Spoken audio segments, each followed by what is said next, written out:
May 1st, here we are at the Western Terminus. This is in Old Forge, New York. It's a chilly day. It actually snowed up here last night. They had about an inch to a coating. It's a tiny bit of the coating left hiding in the shade.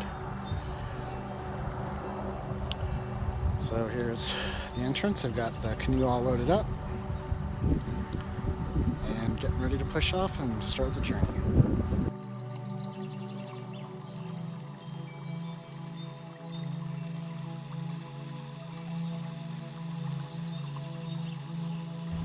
And here's my lovely wife who just drove me 4+ hours up here. And our loyal companion, Remy, the Ridgeback. I'll miss them both very much over the course of this trip. I thought it'd be fun to do a before and an after such a long trip like that. So here we are. This is the before.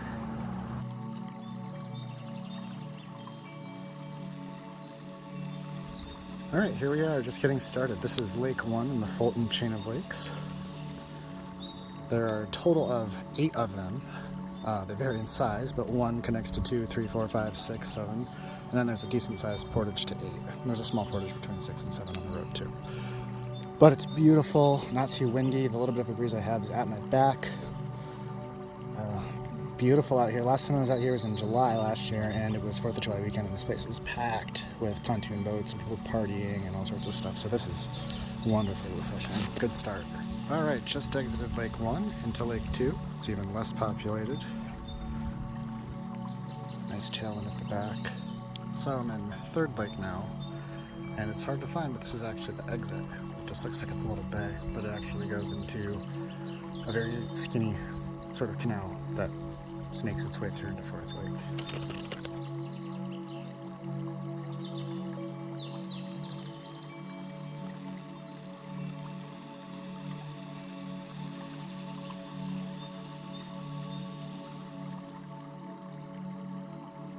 Here's the entrance to inlet to get over to Lake 5. I've been in Lake 4 for over an hour. It's huge.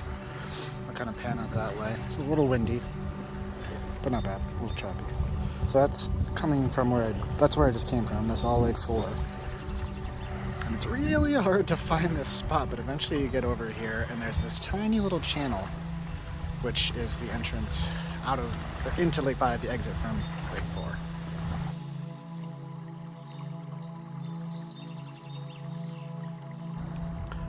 4. Welcome to Lake 5. It's basically a pond. You go through this one real quick, right by the road. Here's the exit to that really neat little canal that kind of sneaks its way through from 4 to 5. Entering into it was actually really choppy. You had a whole bunch of Lake 4's waves crashing into the other shore and sort of like bouncing back, so it was really turbulent. It was actually much more of a adventure than I would have ever guessed to get into there. There was water splashing up onto the sides of the canal and like the wooden boards. It was pretty wild. So at the end of this, over by where that, I don't know if you can see that little gray building, is the very first portage of the trip, and it's not too bad of one. It's wheelable, and it goes from Lake 5 up to the road, down the road just shortly, onto a gravel road and over to Lake 6.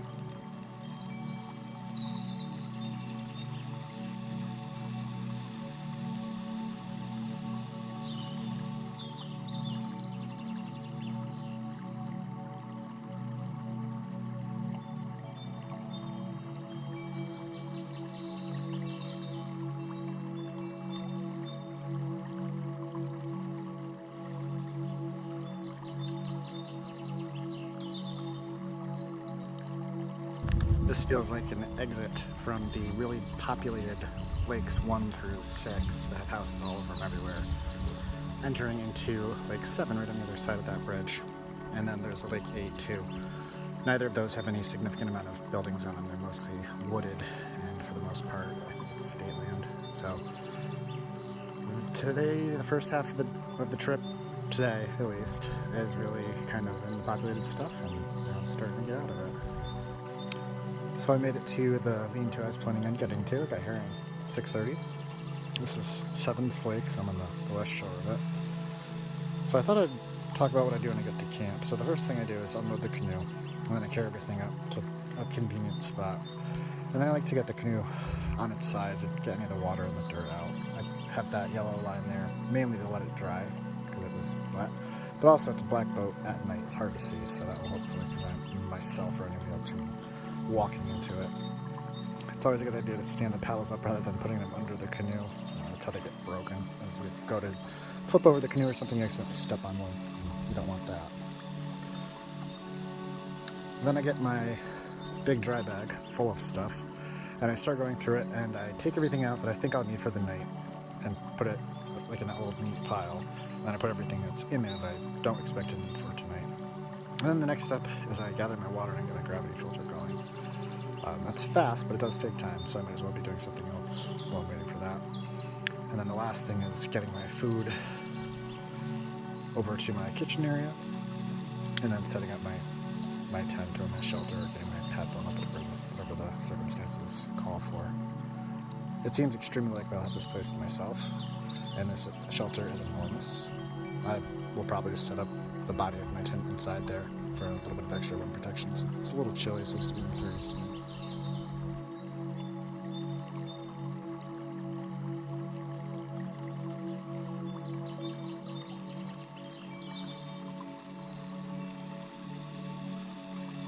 It's pretty chilly right now. I would say last time I actually checked it was 38, and that was about an hour ago. I was supposed to get down to about 34 tonight, so probably somewhere between the two. Windy right here. That's really what makes it feel a little colder. Got the place to myself all day long. I only saw 3 other people on the water, and they were all in the fourth lake, which is the biggest one. There's 2 people on jet skis, which that seems like a really cold day for that. Today's high was 44. And then there was one person right at the mouth of the canal that goes to the 5th lake that was just in a boat. It was going real slow, a motorboat. No other paddlers. We'll do a quick walk around camp to show you how I like to tuck everything in for the night. Anyway, so, I do have a bear hang.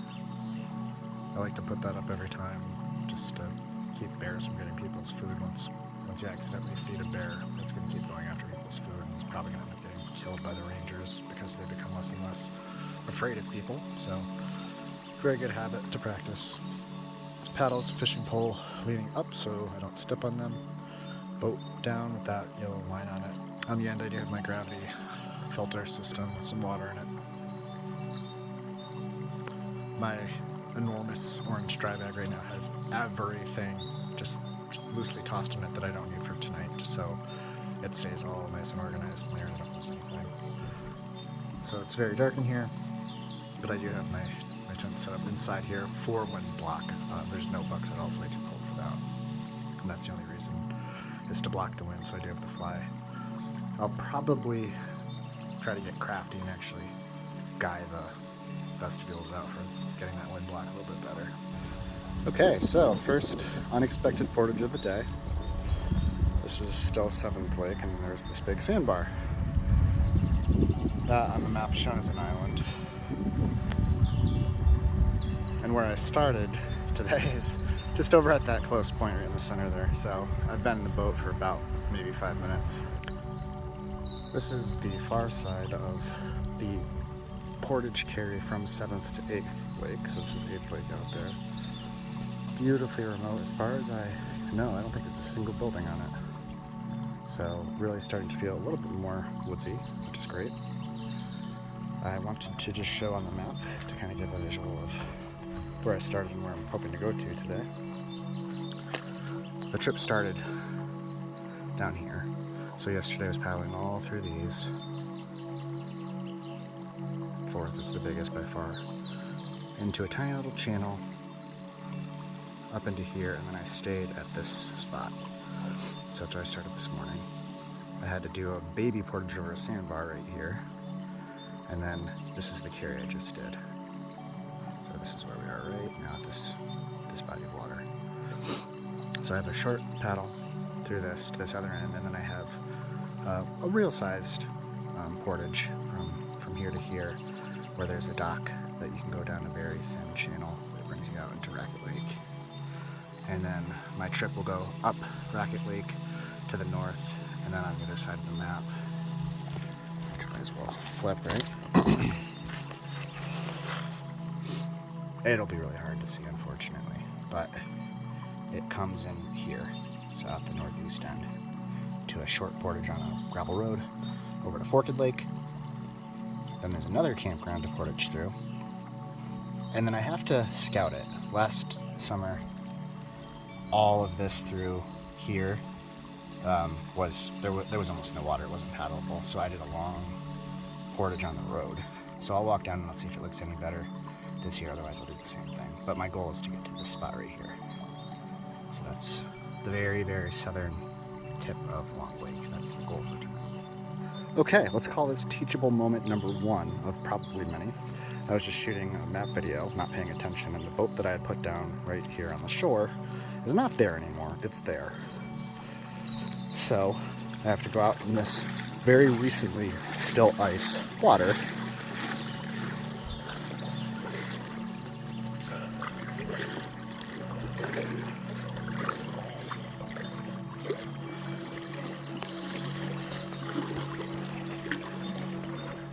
To get my boat.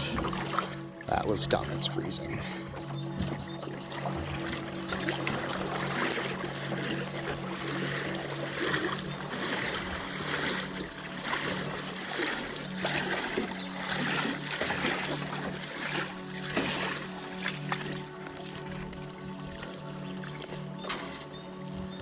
Whew, that's cold.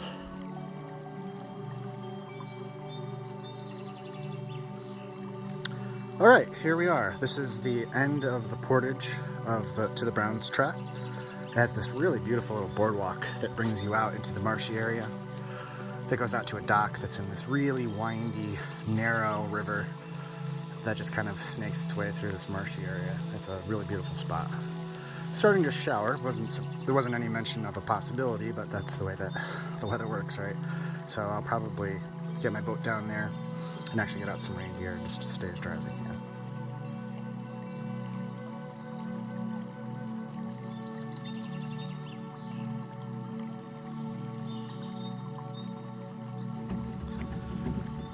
So here we are on the boardwalk that goes out to the Browns tract. That's just such a cool little marshy area that I had to kind of video as I walked.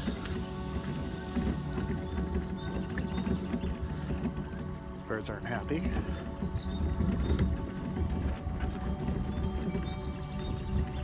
You really have to appreciate all of the volunteer work and all the manpower that goes into building things like this. Like somebody, actually I'm sure a big team of somebody's, had to wade out into this really boggy, marshy stuff, probably super buggy at the time, drive all of these posts in, and then build this thing. A lot of work, so in the slight chance that anybody that worked on this sees this, thank you very much. And if you do any kind of volunteer work on any kind of outdoorsy thing, thank you too. These type of things wouldn't exist without hardworking volunteers.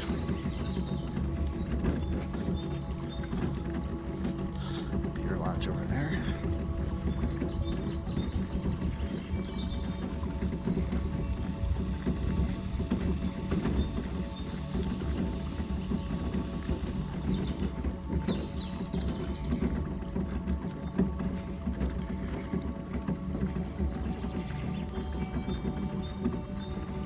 Looks entirely possible, like there's a very small beaver dam slide over right there to get started.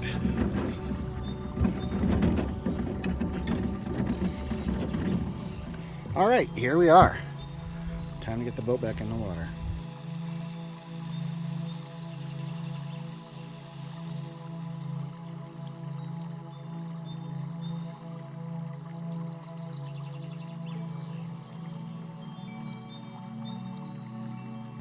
So I just exited Brown's Tract, which ends at that bridge.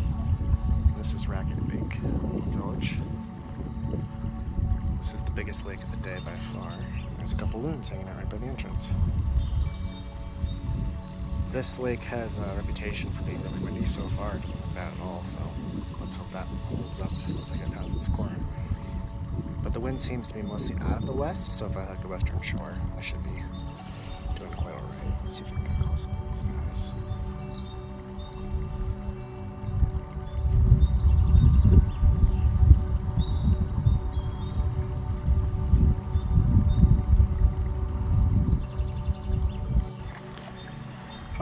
lie.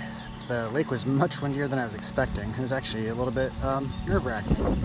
I had a tailwind most of the way, but it was still a little bit scary when the waves are kind of crashing over you. I'm taking a break behind this island, which should be Beach Island. I'm definitely past the worst crossing for shore. The wind right now is giving me a bit of a tailwind, and I can just hug that far shore and really probably be out of the wind. This is the last little crossing point here with a tailwind. The exit for the trail is down that end of the lake, and the further down I go, the more sheltered it should become. So, whew, workout, a little nerve-wracking, but so far so good. All right, so here I am on the road to Portage Lake. Finally caught my breath after the windy rack of lake conditions. That was pretty gnarly. You know, not crazy, but there was whitecaps, and definitely had to go into the headwind for a ways before trying to cut across. You couldn't go straight where you wanted to go, that's for sure. But there were some very pleasant folks that live right by the takeout out of Racket that let me know that they were that I was the first one they saw coming through this year. So that's kind of fun. But they were very pleasant. 2 dogs. Makes me miss my dog. Yeah, so one more lake today, and then I get down to the river to see if I'm going to brave that or if I'm just going to do the road portage again, depending on how the water looks. Stay tuned.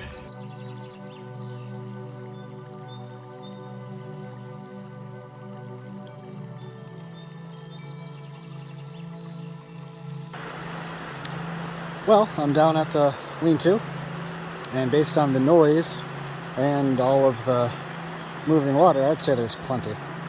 It did not look like this at all the one other time I was here. In fact, there wasn't even enough water to put the boat in, and it was just a giant rock garden. I actually walked out on the rocks without getting my feet wet all the way to that bend, and didn't see any more water down there, so we'll give it a whirl. I'll have to be a little bit careful to avoid any of the rocks, but there's portages around the big stuff. Well, what a beautiful difference this is.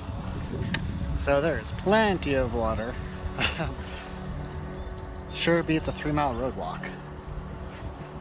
It looks like it'll be fun too. So there's little eddies and things I can play around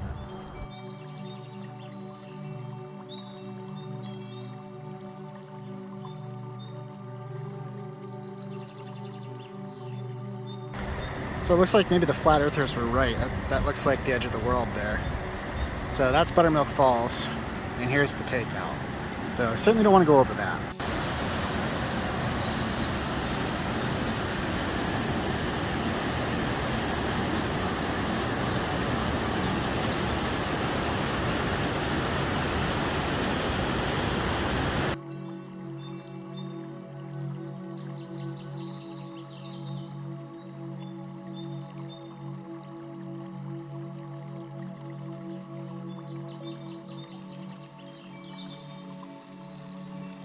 Morning 3. So right now I'm leaving the river that connects into the very bottom of Long Lake. This is the shelter that I stayed in last night. I'm all packed up now. It's a short walk down to the boat, down to the shore. So I'm going to go down and get backed up and hit the lake.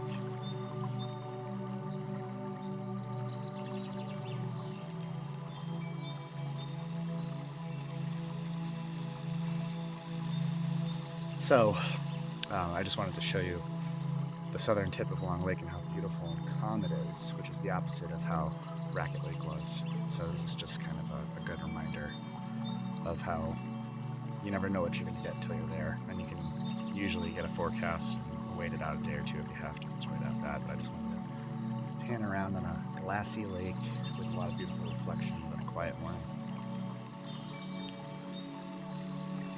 Most of those ripples are actually from me.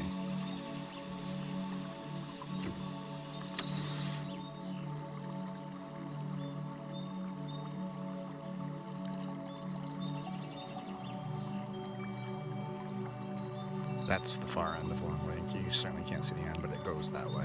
I'll be in this lake almost the entire day.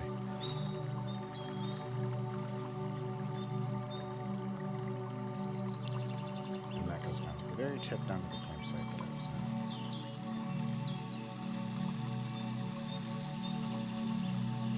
Alright, so I just passed under the bridge on Long Lake to the town of Long Lake. It's the first significant town along the trail that has amenities. There's a grocery store. You can tell by the sign over there on that motel that there's a motel. So depending what time of the year you do this, there should be amenities and luxuries and that kind of stuff if you decided that you wanted to take a break here. I'm going to stop today, make a phone call, check the weather, and probably get like a fresh drink or some fresh food in the grocery store just as a treat. And then it'll be time to continue on. The lake has been perfect. What a wonderful morning it's been. Just really calm, really no major breeze to speak of. Overcast, a little chilly, so you don't overheat. It's pretty much ideal. So make a quick pit stop in town and then get back on to paddling.